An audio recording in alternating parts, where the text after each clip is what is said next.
Hey, everybody out there in social media land. It is Dr. Adam. And tonight's class that we're going to be talking about is movement is key. So, during this wonderful class, you're going to see that I'm moving a lot. Why is movement key? Well, I want you to think of your body as a machine. And let's face it, machines need to stay lubricated, need to stay in movement to be able to be functional. Okay? So, if a machine like a human being, which is a biomechanical machine, right? If we stop and break down, or rather stop, we will break down from lack of movement. So, how does this happen? Well, I want you to look at people who retire. And I want you to look at two groups of people. Those that when they retire, they travel, they do things, they get out and have fun and maintain movement in their life. Then I want you to look at the other group. This other group of people are those that retire and become sedentary. They decide to sit on the couch, do nothing. Okay? And I want you to ask yourself, which of these groups of people tends to be healthier? Is it the sedentary or is it those that move? And if you know these people, it's always those that continue to move. You see, like I said, our bodies are machines. They're just machines, biological machines, rather than something that has gears and steel and oil and lubrication and all of that. Well, we have all those things just in different ways. So the cushions that we have in our body are joint material, whether that be cartilage, whether it be discogenic type material, which are the stuff between your vertebrae, or the lubrication that might be our body's collagen that it creates, or that might be blood, right? And that might be lymph, and that might be other viscous humors. So all of those things add up. All of those things help, very much like blood and whatnot. The gasoline would be the fuel that we eat. That might be, whether it be vegetables, whether it be meats, whether it be fish, whether it be what have you. That's the fuel that our machine needs, right? And less movement means less need of fuel, right? Just like a machine. If you're not driving your car but to and from work, and let's say work's only 6 blocks, well, you're not going to burn through that much fuel, are you? No. Versus the person who has to go much further. That person's going to burn through a lot more fuel. So the more movement means the more fuel. But it needs good fuel. That doesn't mean more movement, I get to eat more McDonald's. That's not good fuel, okay?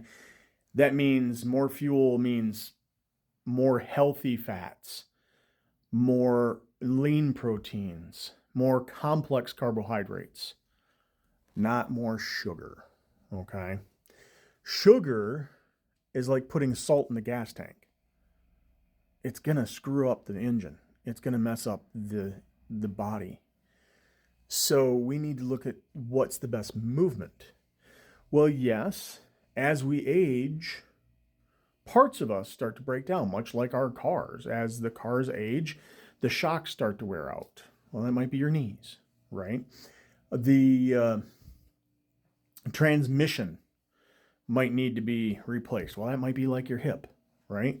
Am I saying your hip is a transmission? No, I'm just saying use this metaphor, right?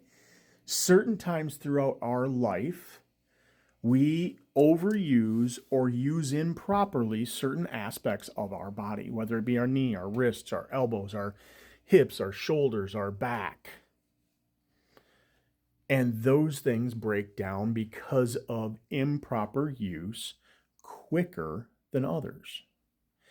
And the best way is to maintain that, just like with our vehicles, to take them, make sure the oil's changed, Make sure that all of the mechanical things that we need to worry about, that they are fixed and repaired and upkept. Okay. We need to do the same thing with us. That's a huge thing, right? So how do we do that? Well, one thing we can do is we can make sure that we are checked regularly once a week by our chiropractors. You see, our body needs maintenance just like our cars. It's just our spines move a lot more than other things. And people are like, well, you guys always compare yourselves to dentists, and I only have to go to the dentist every 6 months. Yeah, that's true. And do your teeth move? Believe it or not, they actually do. It's called a gum focus joint. It does move, but moves very, very minorly. Okay. This is why braces will work with constant direct pressure applied. The teeth will move into a position that is ideal, but it takes constant direct pressure because it doesn't really move all that well. Okay. Does your spine move?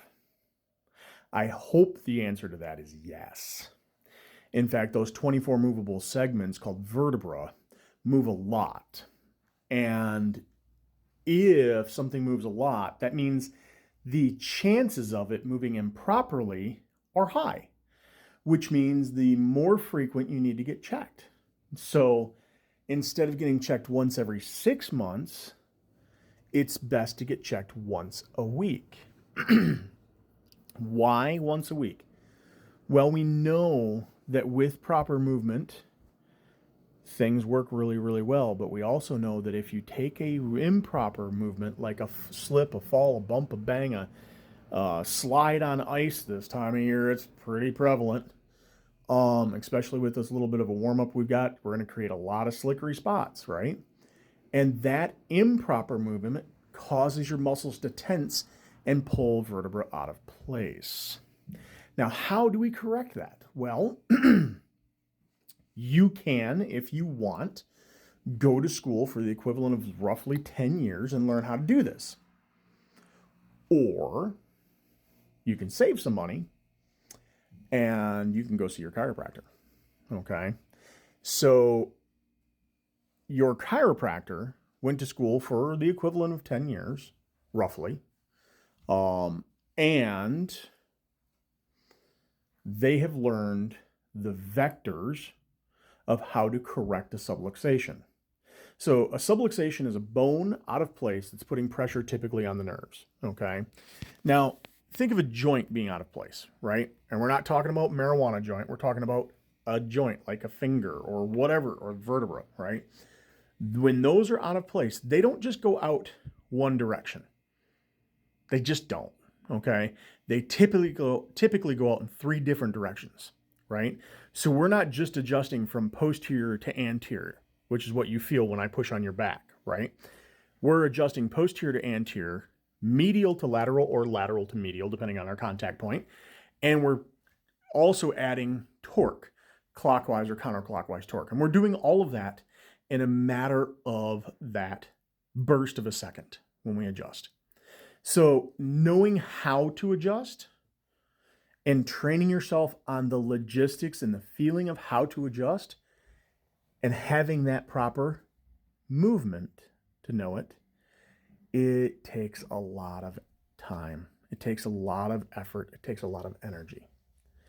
So leave it to a professional to adjust your spine, not somebody who doesn't have an idea, because they're bound to hurt you.